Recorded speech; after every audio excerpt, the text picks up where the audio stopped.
Hi friends, welcome to my channel cook and chat. అందరికీ వినాయక చవితి శుభాకాంక్షలు. ఈరోజు మనం ఉండ్రాళ్ళ ప్రసాదం ఎలా చేసుకోవాలో చూద్దాం.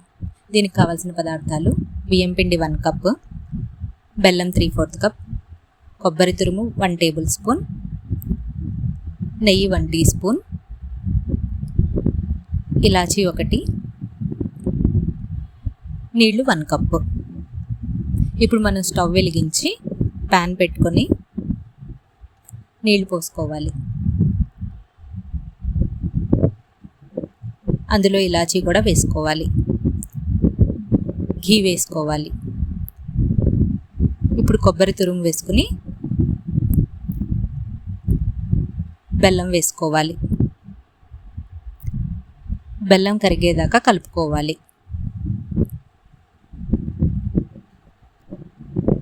బెల్లం పూర్తిగా కరిగాక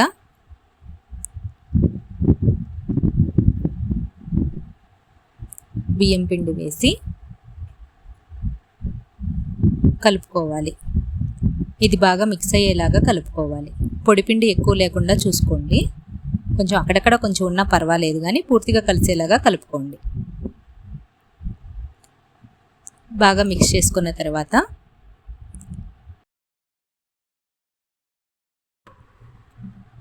ఇప్పుడు ఈ పిండిని మనం ఒక ప్లేట్లోకి తీసుకుందాం.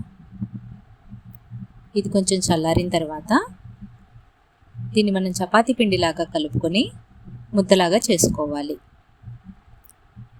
పూర్తిగా ఇప్పుడు పొడిపిండి లేకుండా మొత్తం అంతా నీట్గా కలిపేసుకోవచ్చు. ముద్దలాగా కలుపుకున్న ఈ పిండిని మీకు నచ్చిన సైజులో ఉండ్రాళ్ళలాగా చేసుకోవాలి. 2 చేతుల మధ్యలో ఇలా రౌండ్గా తిప్పుతూ ఉంటే ఉండ్రాళ్ళలాగా వస్తాయి.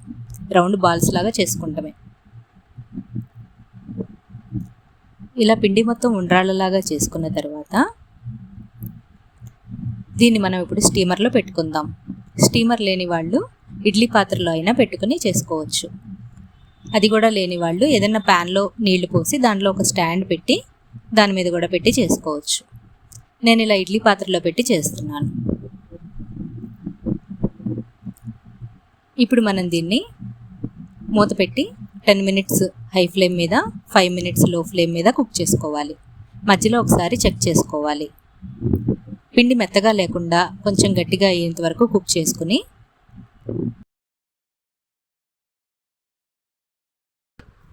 ఉండ్రాళ్ళని ప్లేట్లోకి తీసుకుని వాటిని చల్లారనివ్వాలి. చల్లారిన తర్వాత ఉండ్రాళ్ళు రెడీ అయినట్లే. ఇలాంటి ఈజీ రెసిపీస్ కావాలంటే నా ఛానల్ని సబ్స్క్రైబ్ చేయండి, లైక్, షేర్ అండ్ కామెంట్ చేయండి. Thank you for your time.